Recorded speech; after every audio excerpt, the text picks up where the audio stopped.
ತೆರಿಗೆ ನಮ್ಮ ಹಕ್ಕು, ನಮ್ಮ ತೆರಿಗೆ ನಮ್ಮ హక్కు.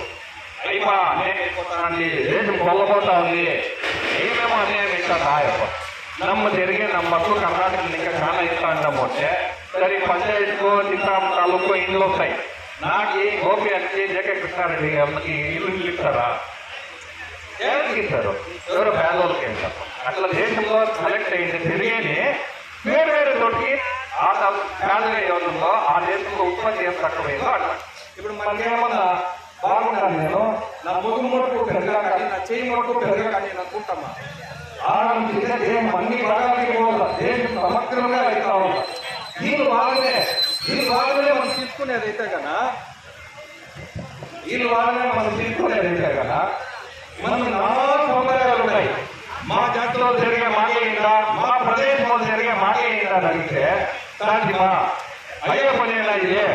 దీనికి మనకి ఉన్నత శిక్షణాలు అవుతుందా? మనకి ఉన్నతమైన మనోభావనాలు కావాల దేశం కట్టాలంటే. ఇంకొక విషయము, మేము ఇస్తా ఉన్నాము గ్యారంటీ యోజనలో బీజేపీ వాళ్ళు జేడీఎస్ వాళ్ళు అంతా తీసుకుంటా ఉంటారు. వాళ్ళు మాకు ఓట్లేరులా, లేకుంటే వాళ్ళు వద్దు అని రాయిస్తారా, దాని తప్పులు అని అంటా ఉంటారు. సరేనమ్మా, మేము రాయిస్తాం.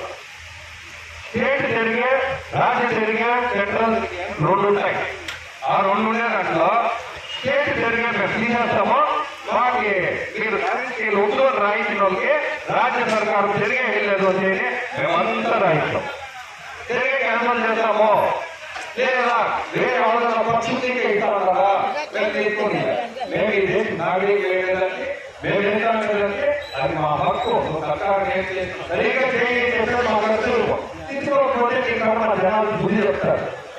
అర్థమయ్యేదాక మళ్ళీ ఇంకో విషయం నేను ప్రస్తావించాలి, నా మాటలు ముగిస్తాను.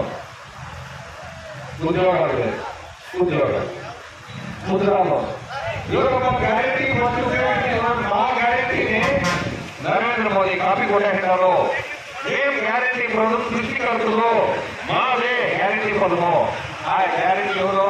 2018-19లో ముద్ర యోజన చేసినప్పుడు ప్రధానమంత్రి మోదీ ఏం గ్యారెంటీ ఈ దేశ యువకులకి, మహిళలకి, నాయకులకి ఒక్కటిగా ఉద్యోగం సృష్టి చేయి అని చెప్పండి అంటే 44.5 కోట్ల జనంకే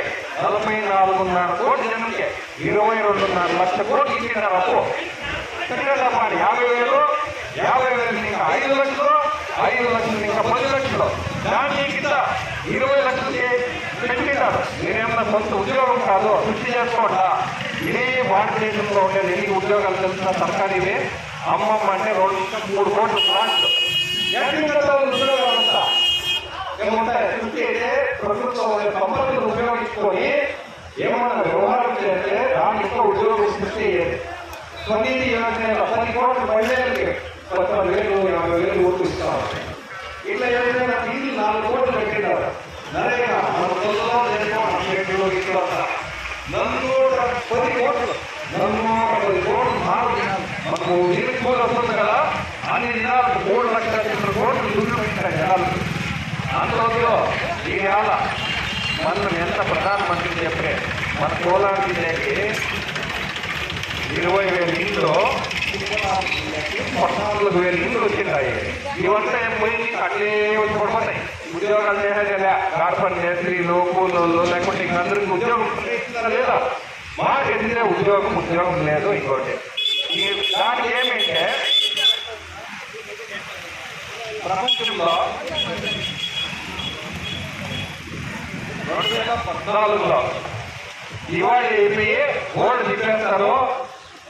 ఈ దేశము పాడైపోయే దాంట్లో 5 దేశాలు ఎవరొక్క లిస్టు అంటే ఆ లిస్టులో భారతదేశం కూడా ఉంటే దివాళీ అయ్యే దేశాల లిస్టులో 5 గ్రేట్ దివాళీ, శ్రీలంక, బంగ్లాదేశ్, పాకిస్తాన్ దివాళీ అప్పు కూడా తీసుకునే 4 దేశాలు అనే లిస్టులో ఉండే చోట దాంట్లో మన భారతదేశం ఉండే. ఈ మధ్య ప్రపంచంలో 5వ పెద్ద ఆర్థిక దేశం అయిపోయింది మన భారతదేశం 12 నరేంద్ర మోదీ ఆలోచనలో. దాన్ని వ్యక్తి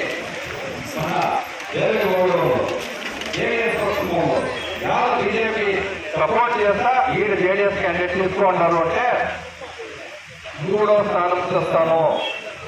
ఎన్డీఏ గవర్నమెంట్ ని మూడోకి సతంగా ప్రపంచంలోనే పెద్ద మూడో ఆర్థిక దేశం చేస్తాను అని చెప్పని ఆయన దేశమంతా తిరిగి చేస్తా ఉంటారు.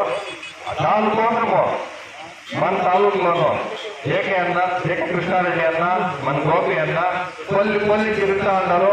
అన్ని విభేదాలు మరిచి వాళ్ళు మనందరినీ రిక్వెస్ట్ చేయాలి, మన గ్రామంకి వచ్చిన్నారు. వాళ్ళే అంతా మరిచిపోతా ఉన్నప్పుడు మనం ఎవరో బలాపులు పెట్టుకొని దాన్ని ఇంకా వేరే తలకాయ లోపల పెట్టుకున్న భక్తిగా మన ఓటుని జేడీఎస్ మల్లేష్ బాబుకి వేస్తే, జేడీఎస్ మల్లేష్ బాబుకి వేస్తే ఆ మల్లేష్ బాబు ఎక్కువ నరేంద్ర మోదీ వాళ్ళు ఇస్తారు. మీ అందరూ దయపెట్టి మల్లేష్ బాబు వాళ్ళని గెలిపించాలా.